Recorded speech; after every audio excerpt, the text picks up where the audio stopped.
Jar आखि नाही अन्य को पथ देखौछंती किंतु जय विजयंकर टिके पसंद हलानी पथ देखेला भल कल किंतु पूजा पाठ नहीं तप जप नहीं ये स्वर्ग को जीवार भानु कहीकि जाकि से जो तहबिल आनी जो खाता से राकेश भाई ना लिखाई से तापस भाई ना लिखाई से बिजु भाई ना लिखाई से प्रभाकर भाई ना लिखाई से कल्पना ना लिखाई से समत ना लिखाई किए कौन कर समत ना लिखाई हेले से बुढ़ा मौसा ना भी लिखाई ना भी लिखाई से रेजिस्टर बा तहबिल रे आखि पकौ पकौ ब्रह्मदेव कहले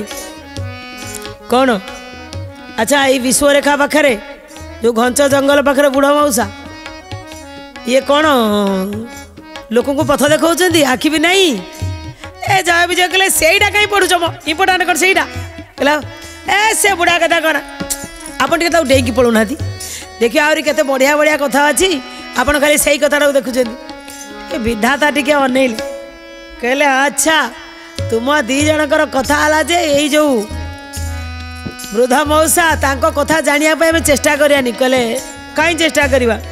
ना मो मतरे तुम जेते लेखिकी आनीच आउ किए कौन आसवे न आसवे एटा देखिया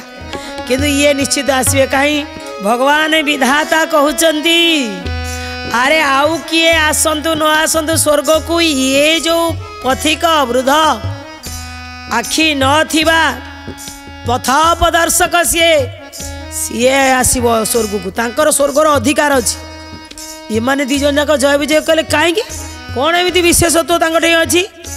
कहले अरे सर्वजन हिताय किए भगवान भगवान भगवान समस्त पथ प्रदर्शक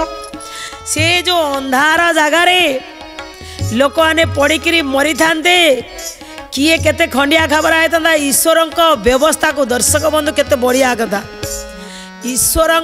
व्यवस्था को जे साहाय्य करे अर्थात देखि आप ट्रैफिक पुलिस आज्ञा जो हाथ देखा जी आज्ञा साहाय्य करे ढक्किनी रहीगला जलिले बत्ती मुझी आज्ञा कौन ना सी सहयोग कला जी अरणा महिषी भाया माडी गले आज्ञा जानतु से ईश्वर व्यवस्था रे सहयोग कले यही कथा कहते ब्रह्मदेव असंतुष्ट खाली असंतुष्ट कौन सी अमानिया है मानवेनी तेणु सेटा कहते ईश्वर व्यवस्था रे जे सहयोग करती से स्वर्गर अधिकारी खाली नाम नेले जे घरे बसी किसी कर्म करनी कहार सेवा करनी क्या साहाय्य करनी दुखी रंगी देखी पारनी क्या पानी ग्लास देवनी क्या खाद्य टिके देवनी कहार दरदी टिके बुझीबनी आउ सी बस हरिनाम हरिनाम हरिनाम करुव कहले सीए स्वर्गर अधिकारी नुह जी ईश्वर व्यवस्था को सहयोग कर सी ही एकमात्र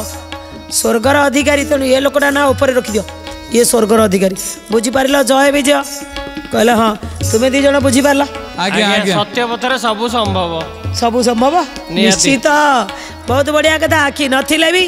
पथ प्रदर्शक हूँ क्या गलत रास्ता को ठेलंतुनि आज्ञा ताकू सही रास्ता देखंतु।